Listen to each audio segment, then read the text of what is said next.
आज आपण एका धक्कादायक आणि गंभीर प्रकारावर प्रकाश टाकणार आहोत। वर्धा जिल्ह्यातील सिंचन विभागातील कारभार हा शिस्त आणि जबाबदारी या शब्दापासून किती दूर गेलाय हे दाखवून देणारी ही बातमी आहे।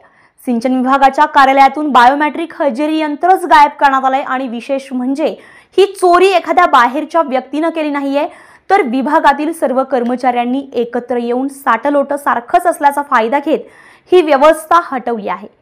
कारण सरळ आहे, कोणीच वेळेवर कार्यालयामध्ये पोहोचत नाही आणि हजेरी यंत्रामुळे हे वरिष्ठ अधिकाऱ्यांना समजेल हीच त्यांची भीती। या प्रकारामुळे फटका बसतोय तो शेतकऱ्यांना। गेल्या 6 महिन्यांपासून सिंचनाच्या वेळापत्रकाचा बट्ट्याबोळ झालाय। उन्हाच्या झळांनी पोळलेले शेतकरी कामासाठी कार्यालयात धाव घेताय, पण तिथं एकही कर्मचारी किंवा अधिकारी वेळेवर उपस्थित नसतो। शेतकरी निराश होऊन परत जातात।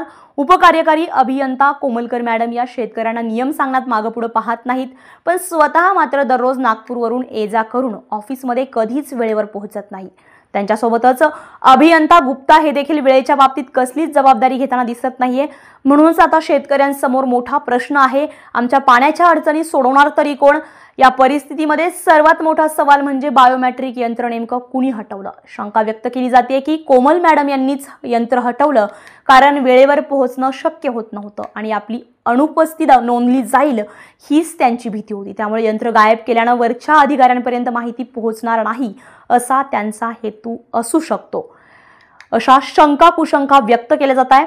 या पार्श्वभूमीवर एक गंभीर मुद्दा उपस्थित राहतोय, तो म्हणजे कोमलकर मॅडम आणि अभियंता गुप्ता यांच्यावर कोणतीही कारवाई होणार की नाही? बायोमेट्रिक हजेरी यंत्र पुन्हा बसवलं जाणार की नाही?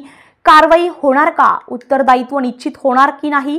की पुन्हा एकदा शेतकरीच भर उन्हात दरवाजा ठोठावत राहणार? असे थेट प्रश्न शेतकऱ्यांनी जिल्हाधिकाऱ्यांना उपस्थित केले आहेत। Nilesh Pinjarkar, star Maharashtra news, Wardha.